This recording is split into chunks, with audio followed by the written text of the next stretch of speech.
పెద్దమ్మా నువ్వు తిన్నావా? 2 రోజుల నుంచి నీ మీద బెంగ మరీ ఎక్కువైపోయి ఉండాది. గొంతులోకి ముద్ద దిగితే కదా అసలు. ఇప్పుడు నిన్ను చూడగానే ఎక్కడలేని ఆకలి పుట్టుకొచ్చేస్తూ ఉండదమ్మే. అవునా పెద్దమ్మా, రా కూర్చో. నీకిష్టమైనవన్నీ చేశాను, రా కడుపు నిండా తిందు గాని. నా ఎమ్మే, నా బంగారు తల్లే, పద.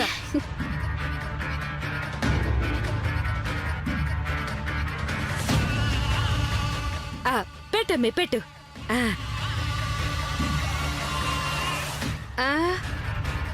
ఏందమ్మే ఇంకా పెట్టు. అయ్యే ఆ ఇంట్లో సప్ప కొడితేనే నాలుకంతా సప్పగా అయిపోయి ఉండదే. ఎయ్యి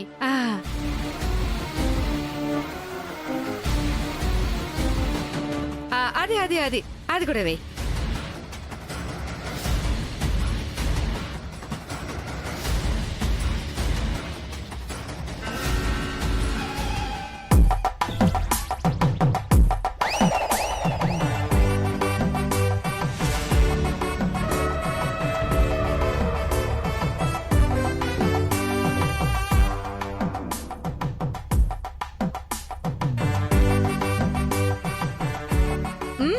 అమ్మే సూపర్ అదిరిపోయి ఉండదమ్మే. ఏమ్మా, భోజనం చేస్తుంటే పక్క వాళ్ళకి కడుపు తిప్పేలా తినాలా? ప్రశాంతంగా తిను, పద్ధతిగా తిను. కొంచెం డీసెంట్గా ప్రవర్తిస్తే ఇంట్లో గౌరవం ఉంటుంది. అనన్య, మీ పెద్దమ్మకి కాస్త అర్థమయ్యేలా చెప్పు. అలాగే అత్తయ్య.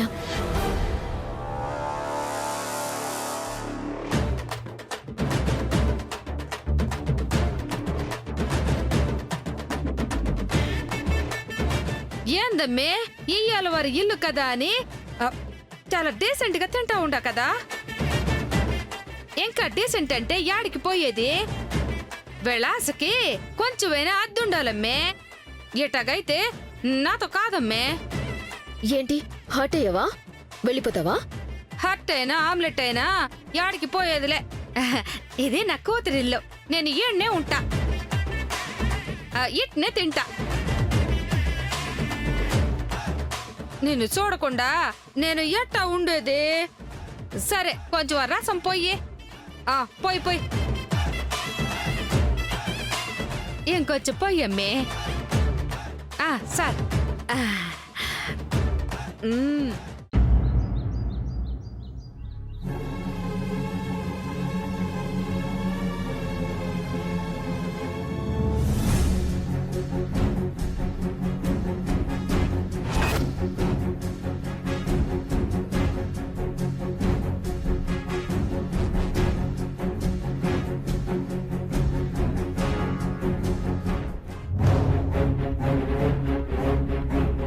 దేవుడా దేవుడా, ఆయన మనసు మారాలి. మందు పని చేయాలి స్వామి. కాపాడు స్వామి. నీకు నేను 100 కొబ్బరికాయలు కొడతాను స్వామి.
నేను నిన్న మాటలకి చాలా బాధపడ్డావు కదూ, మ్మ్, చాలా ప్రేమతో నన్ను భరిస్తున్నావు కదా.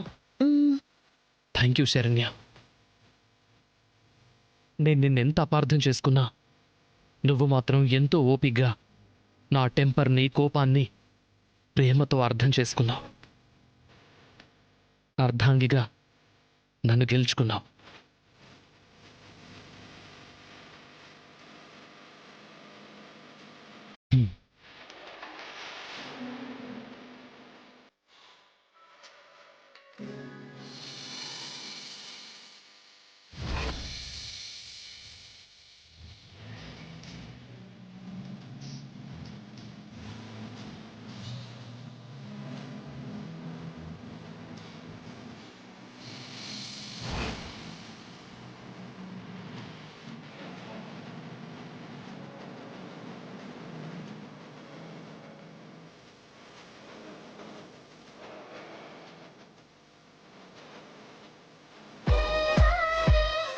పాపార్థం నా కళ్ళను మూసేసింది శరణ్య.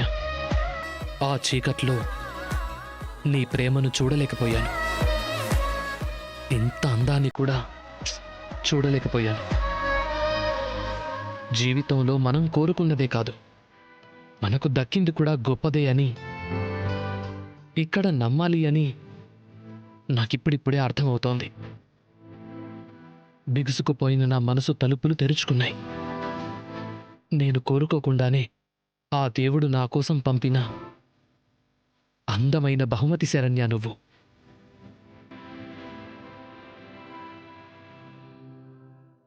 ఊపిరున్నంత వరకు నిన్ను నా శ్వాసలాగా నాలోనే దాచుకుంటాను.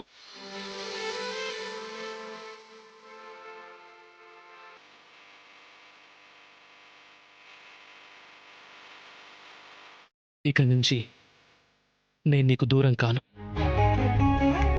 నువ్వు నాకు భారం కాదు. మనం ఒకరి కోసం ఒకరు. ఇంకెప్పుడూ లైఫ్లో నీకే కష్టం రానివ్వను శరణ్య. నువ్వే నా భార్యవి, నా సర్వస్వానివి.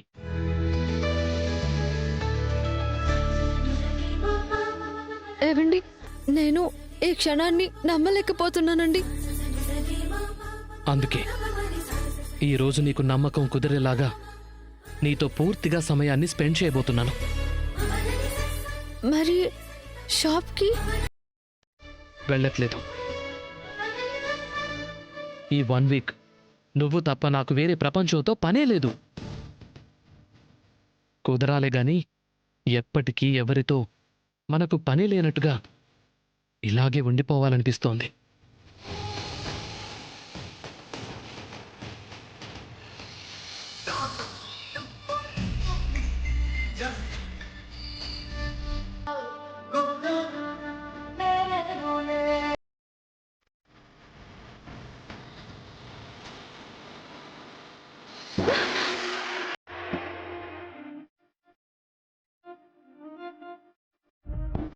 అయ్యయ్యో, ఇది కళ. నిజమయ్యేలా చేయబోయే తండ్రి.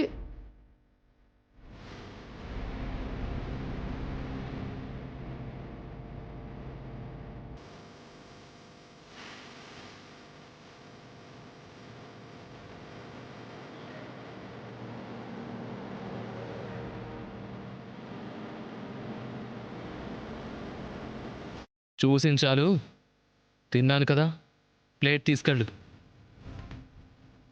మళ్ళీ వచ్చి టీ అది ఇదని డిస్టర్బ్ చేయకు. వెళ్ళు.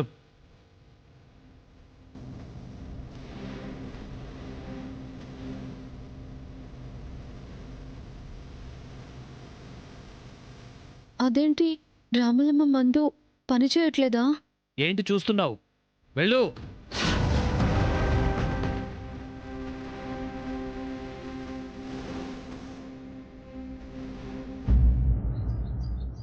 అమ్మే 4 రోజులు నేను ఏడలేనన్న మాటే కాని నా మనసంతా ఏడ్నే పడి తిరుగుతా ఉండదనుకో. అందుకే ఉండబట్టలేక రెక్కలు కట్టుకుని కాకిలా వచ్చి ఇంట్లో వాలిపోయి ఉండా. అవును, ఏందమ్మే ఈ ఇంట్లో విశేషాలు? ఎక్కడి నీ రాణివాసానికి చదరంగంలో పావులనేమైనా కదిపినావా ఏంది? పావుల్ని కాదు, పాముల్ని కదిపాను. ఆ, పావులుండేది వైకుంఠపాడిలో కదా. నా అవసరానికి తగ్గట్టు నేను ఆడే ఆట తీరు పద్ధతి నాకు అనుకూలంగా మార్చుకోగల మారుస్తాను కూడా. నువ్వు ఏమైనా చేయగలవమ్మే. పావులనుండవు కదా, అది ఎవరిని కాటైపోతా ఉండదే? Lahari. లహరినా?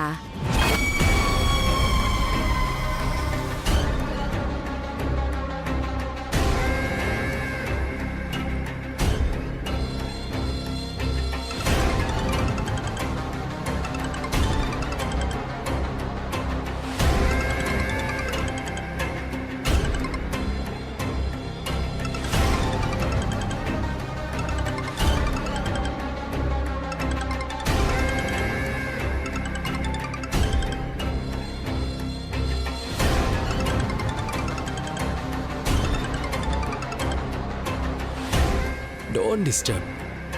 I need more 1 hour.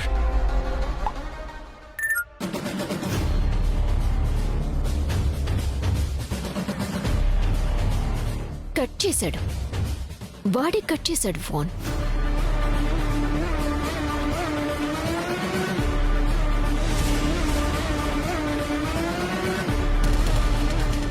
అయ్యో, లహరి ఫోన్ ఎత్తడం లేదు. నా ఫోన్ కట్ చేస్తుంది.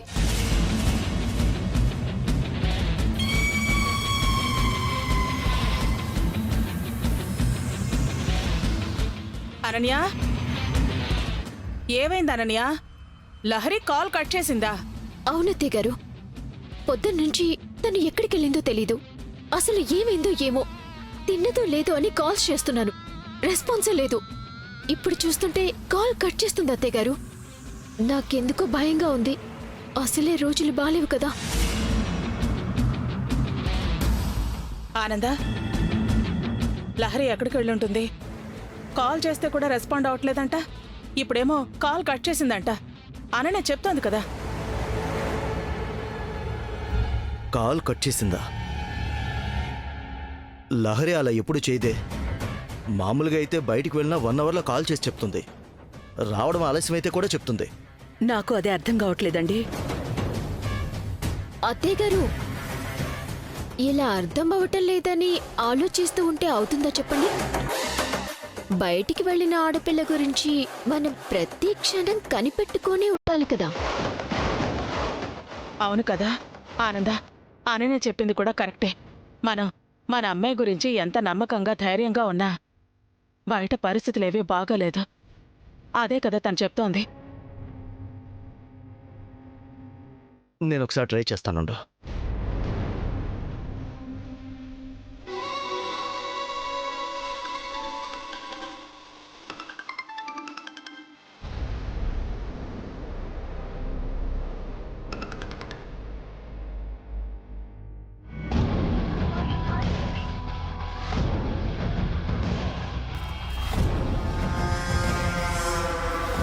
ఏంటి ఆనందా, లహరి ఫోన్ కట్ చేస్తుందేంటి?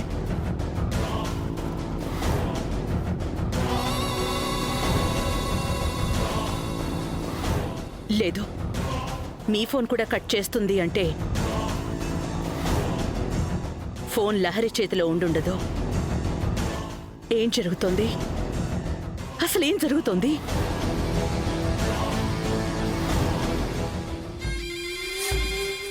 ఏందమ్మే, సీన్లో టెంపో పెంచి అందరిలో టెంపరేచర్ బాగా పెంచేస్తా ఉండవు.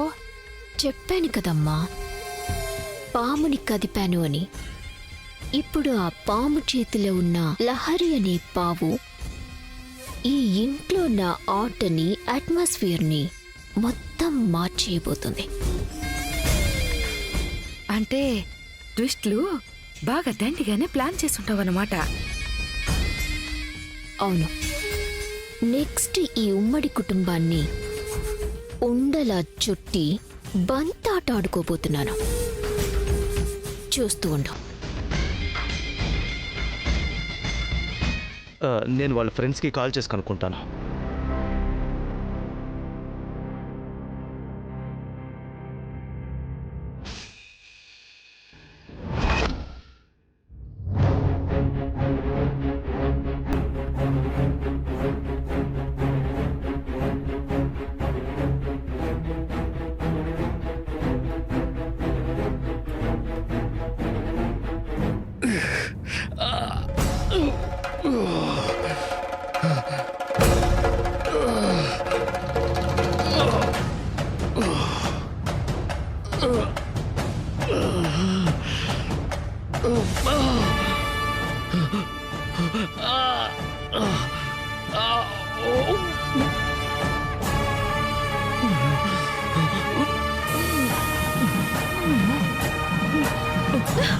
ఏయ్! వెళ్ళిపో. ఏయ్! ముట్టుకోవద్దు. ఏవండి ఏమైందండి? ముట్టుకోవద్దు. ఏవండి ఏమైందండి? ఏయ్, వెళ్ళిపో. అత్తయ్య గారు, మామయ్య గారు, త్వరగా రండి. ఏమైందండి? ఏవండి చెప్పండి. అత్తయ్య గారు, మామయ్య గారు. దర్శన్ శరణ్య ఏమైంది దర్శన్ బాబుకి? అదే తెలియట్లేదు అత్తయ్య గారు. ఏమైంది? ఉన్నట్టుండి వామిటింగ్ దర్శన్, చేసుకుంటున్నాడు. ఏమైంది? అయ్యో పట్టుకుంటున్నాడా? బాబు నాన్న దర్శన్ నాన్న ఏమైంది నాన్న? దర్శన్ ఏమైంది? అయ్యో బాబు దర్శన్ దర్శన్ దర్శన్ దర్శన్ శరణ్య ఏమైందబ్బా? అదే తెలియట్లేదు అత్తయ్య గారు. ఉన్నట్టుండి వామిటింగ్ చేసుకున్నారు, తల పట్టుకున్నారు. నాకేం అర్థం కావట్లేదు. నాన్న దర్శన్ నాన్న ఏమైంది నాన్న? దర్శన్ దర్శన్ ఏమైంది నాన్న? దర్శన్ ఏమైంది? అరే, జాగ్రత్త. పడుకో పడుకోండి. దర్శనికి ఏం కాదు. ఏం కాదు బాబు. రే రోహిత్, అర్జెంట్గా డాక్టర్ గారికి ఫోన్ చేయి. అదే టైం మీద ఉన్నాను బాబాయ్. దర్శన్ హలో డాక్టర్ గారు, దర్శన్ నేను రోహిత్ ఏమైంది మాట్లాడుతున్నాను. నాన్న?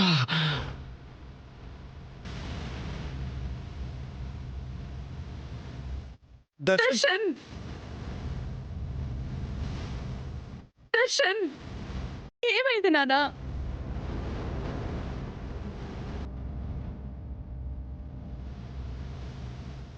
దర్శన్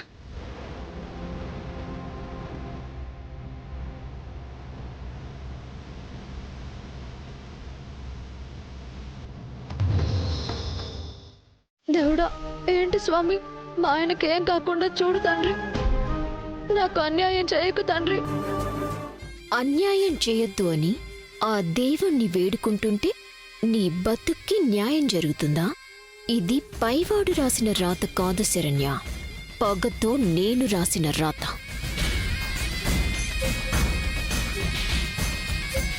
నాన్న దర్శన్ కొడుకునిలా చూస్తూ భరించలేకపోతున్నావా ఆనంద? నేను పంతానికి పోతే ఎంతకైనా తెగిస్తానని ఇంతకన్నా గొప్ప ఎగ్జాంపుల్ కావాలా నీకు? అప్పుడే ఏమైంది? ఇంకా ఉంది చాలా. నానా నానా దర్శన్ లే నాన్న ఏమైందిరా?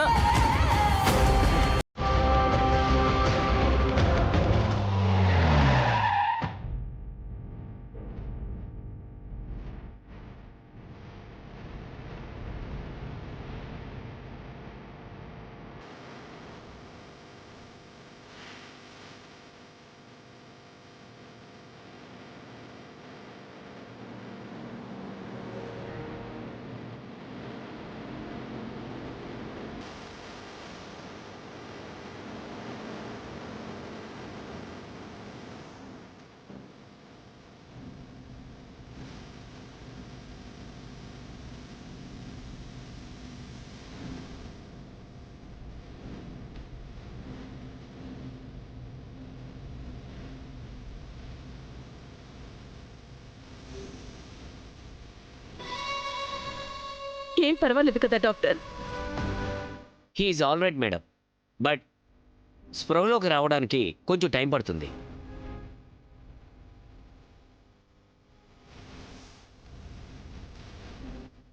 డాక్టర్ గారు, అసలు బాబుకి ఏమైందండి?